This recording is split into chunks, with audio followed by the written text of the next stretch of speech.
వెళ్ళు.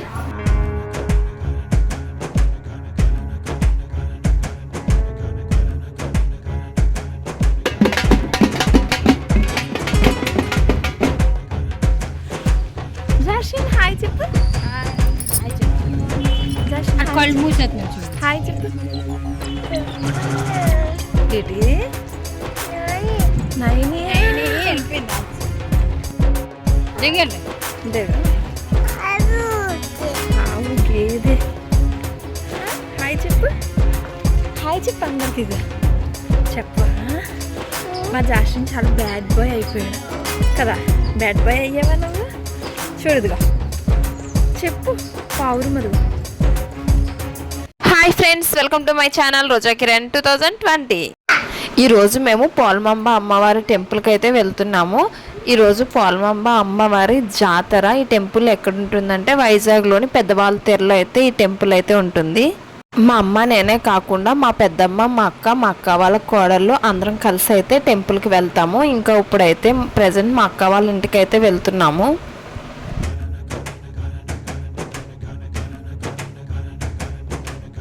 రెడీ అయిపోతే వెళ్ళు.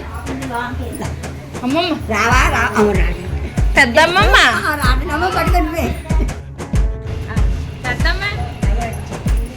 పెద్దమ్మ ఎక్కడ వెనక్కున్నది.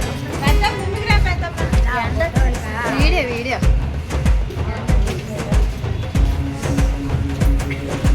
జాషన్ హాయ్. హాయ్ ఆట చిన్న కొడుకు. మా అక్క వాళ్ళ ఇంటికి అయితే వచ్చేసాము. ఇంకెక్కడ నుంచి అయితే అందరం కలిసి టెంపుల్కి అయితే బయలుదేరుతున్నాము. హాయ్ హెత్రిక్. హాయ్ చెప్పు. హాయ్ శ్రావణి ఒకసారి. ఇప్పుడు ఇంకా మేము టెంపుల్ దగ్గరికి అయితే వచ్చేసాము. మా అక్క వాళ్ళ అబ్బాయిలు అయితే ఒక 5 రకాల ప్రసాదాలను అయితే చేయించి వచ్చే భక్తులకు ప్రసాదంగా అయితే పంచిపెట్టారు. పులిహోర, కేసరి, దద్దోజనం, చక్కెర పొంగలి, శనగలు పంచిపెట్టారు.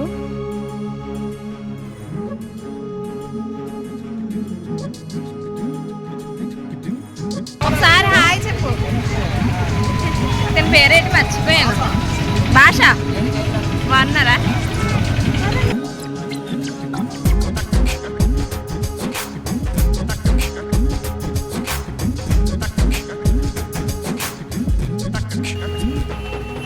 టెంపుల్ దగ్గర చాలా ట్రాఫిక్ ఉన్నది. ఇంకా మేము ఇప్పుడు ఈ ఎంట్రీలో నుంచి అయితే దర్శించుకోవడానికి అయితే వెళ్తున్నాము అమ్మవారిని.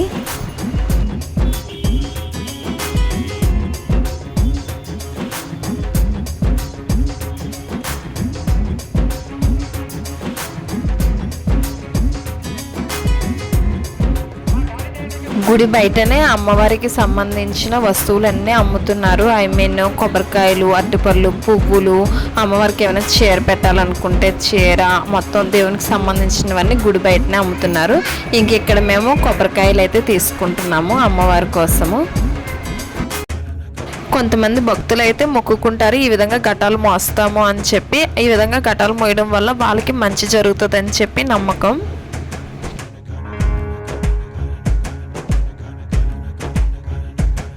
చాలా మంది భక్తులు లైన్లో ఉండి దర్శనం చేసుకోలేమో అనుకునే వాళ్ళు ఇక్కడ చెట్టు దగ్గర అమ్మవారికి పసుపు, కుంకుమ, చీర, కొబ్బరికాయ అలాగే ప్రసాదాలు ఏమైనా తీసుకొస్తే అవన్నీ ఇక్కడే అమ్మవారికి సమర్పిస్తున్నారు.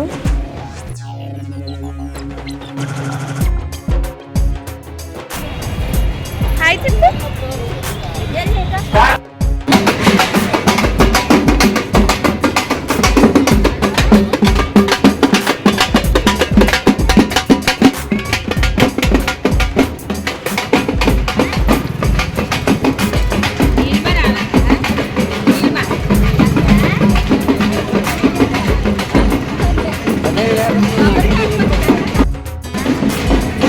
పోలమాంబ అమ్మవారిని జాలర్లు అనగా మత్స్యకారులు వాళ్ళ కులదైవంగా అలాగే ఆరాధ్య దైవంగా అయితే అమ్మవారికి పూజలు చేసుకుంటారు.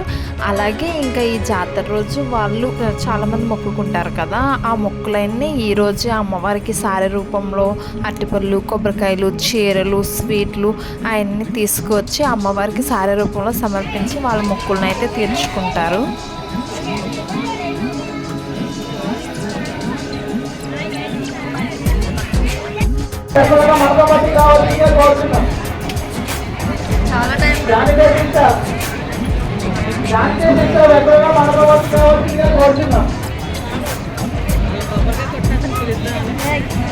అలాగే నీళ్ళు అమ్ముతాడు కదా ఆయన.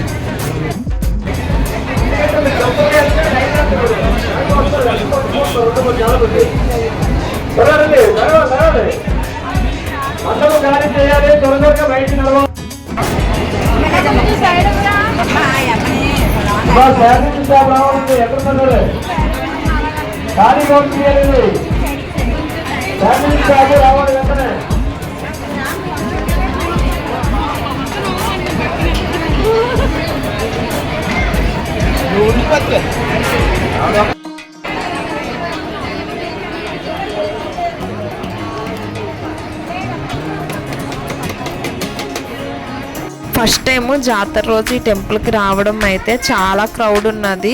మేము ఇప్పటికి క్యూలో ఉండి ఒక 2 hours అయితే అవుతుంది. లైన్లో ఉన్నంతసేపు ఎక్కడికక్కడ డ్రింకింగ్ వాటర్ సప్లై అయితే బాగా చేశారు.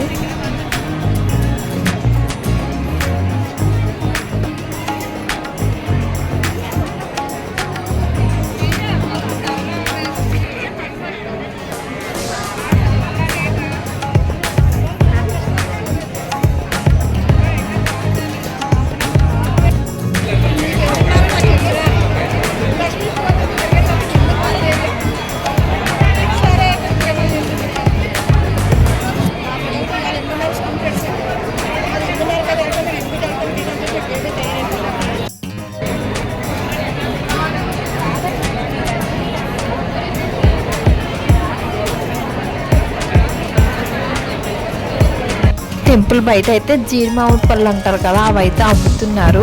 అవి ఏంటంటే అవి కొనుక్కొని భక్తులు వాళ్ళ కోరికలు ఏమైనా ఉంటే వాటిని కోరుకొని ఆ గుడి మీద వేస్తారంట. ఆ గుడి లోపలికి కానీ మామిడి పళ్ళు అనేవి వెళ్తే వాళ్ళ కోరిక నెరవేరుతుందని చెప్పి నమ్మకం. భలే అనిపించింది. చాలామంది గుడి బయట నుంచి అయితే వేస్తున్నారు టెంపుల్ లోపలికి జీడి మామిడి పళ్ళని.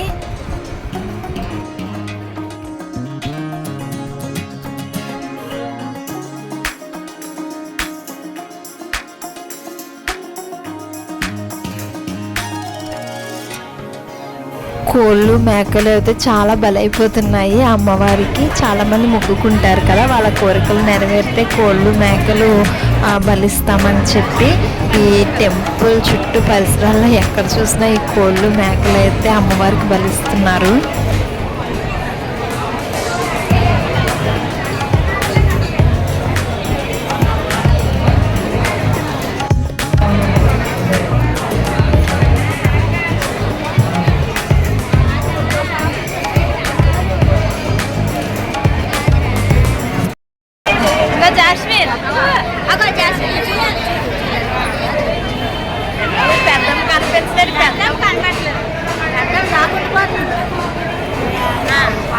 ఇప్పుడు ఇంకా గర్భగుడి దగ్గరికి అయితే వచ్చేసాము. గర్భగుడికి బయట టెంపుల్ యొక్క హిస్టరీ అయితే రాశారు.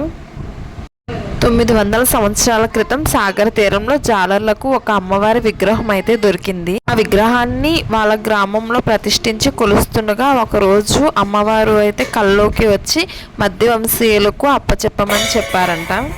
మధ్యవంశం వారికి కూడా కల్లోకి వచ్చి నన్ను పెద్దవాళ్ళతేరులో ఉన్న కరక చెట్టు కింద ప్రతిష్ఠించమని అయితే అమ్మవారు చెప్పారంట. అప్పుడే ఇంకా కరక చెట్టు కింద అమ్మవారిని ప్రతిష్ఠించి అక్కడే టెంపుల్ని అయితే కట్టడం జరిగింది. అప్పటి నుంచే కరక చెట్టు పోలమాంబ అమ్మవారు అని పిలవడం జరుగుతుంది. అలాగే పోలమాంబ అమ్మవారికి 2 వైపులా నీలమాంబ, కుంచమాంబ అమ్మవార్లు కూడా కొలువు తీరి ఉంటారు.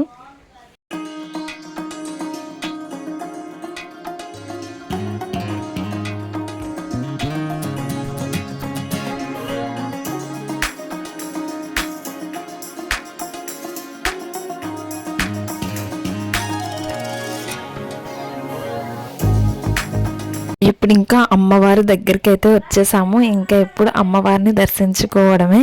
లోపల అమ్మవారు అయితే ఈ విధంగా ఉంటారు. కుంచమాంబ, నీలమాంబ అమ్మవారితో పోలమాంబ అమ్మవారి దర్శనం అయితే ఈ విధంగా ఉంటుంది. మాకు దర్శనం అయితే చాలా బాగా జరిగింది. దగ్గర దగ్గర 4.5 hours అయితే మేము లైన్లో ఉన్నాము. ఆఖరికి దర్శనం అయితే అమ్మవారి దర్శనం చాలా బాగా జరిగింది. ఇంకా బయటకు అయితే వచ్చేసాము. బయటకు వచ్చేసిన తర్వాత కదా ఉపాలయాలు అంటారు కదా, అలా ఉపాలయాలు అయితే ఉన్నాయి. ఇంకా అక్కడ కూడా అమ్మవార్లను అయితే దర్శించుకుంటున్నాము.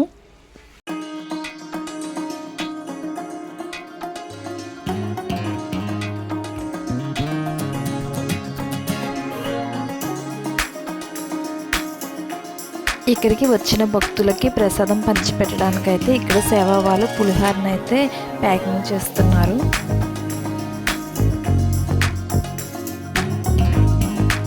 ఇంకా వాళ్ళ అబ్బాయిలు ప్రసాదం పంచిపెట్టడానికి తీసుకొచ్చారని చెప్పాను కదా, మేము కూడా పంచిపెడదాం అనుకున్నాము. కానీ మేము టెంపుల్కి వెళ్ళి దర్శనం చేసుకొని వచ్చేటప్పటికే పంచిపెట్టడం అయితే కంప్లీట్ అయిపోయింది. ఎందుకంటే మాకు దర్శనం అయ్యేటప్పటికి చాలా టైం పట్టేసింది. కానీ ఏదైతేనేమి హ్యాపీగానే ఫీల్ అయ్యాము. ఎందుకంటే దేవుని దర్శనం కూడా బాగా జరిగింది, ప్రసాదం పంచిపెట్టలేకపోయినా సరే.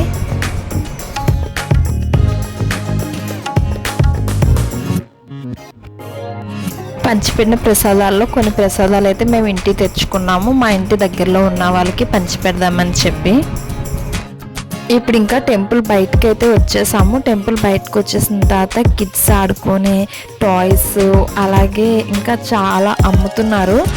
ఈవినింగ్ అయితే ఇంకా చాలా బాగుంటుంది లైటింగ్స్తో గట్రా.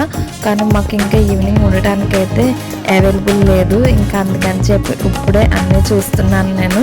ఈవినింగ్ అయితే ఇంకా మామూలుగా ఉండదు. డ్యాన్స్ ప్రోగ్రామ్స్ ఇంకా చాలా రకాల ప్రోగ్రామ్స్ని అయితే కండక్ట్ చేస్తారు ఈ ఏరియాలోని. నైట్ అంతా ఇంకా ఆ వెలుతురులతోనే, ఆ లైటింగ్ వెలుతురులతో చాలా బాగుంటుంది టెంపుల్ అయితే. ఇదే ఫ్రెండ్స్, ఈరోజు జాతర రోజు మేము పోలమాంబ టెంపుల్ని అయితే దర్శించుకున్నాము. వీడియో నచ్చినట్టయితే లైక్, షేర్, కామెంట్, సబ్స్క్రైబ్ చేయడం మర్చిపోకండి. Thank you.